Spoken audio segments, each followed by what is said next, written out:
vou fazer aqueles que mais me deram vigor, mais prazer, iniciando pelo Scooby-Doo.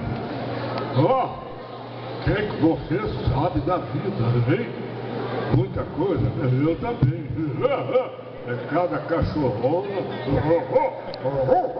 Salsicha, olha eu aqui. Esse foi o Scooby-Doo. Agora tem o Alfa. Tá louco?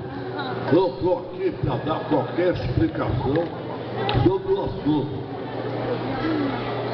Todo mundo me acha um malandro, porque eu faço essas coisas, mas não sou malandro, não. Eu sou gente do bem. E como tal, eu vou fazer o Popeye, que esse também eu gostei muito de fazer. Olivia, tome nota do que eu vou te dizer. Você anda com má intenção aí com o Brutus, que eu tenho notado qualquer coisa. Você abre o olho, eu não sou mole, não. Eu sou macho, que você vai ver.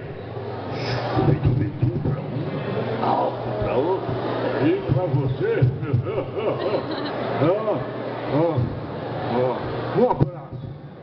Um abraço, outro abraço, muitos abraços.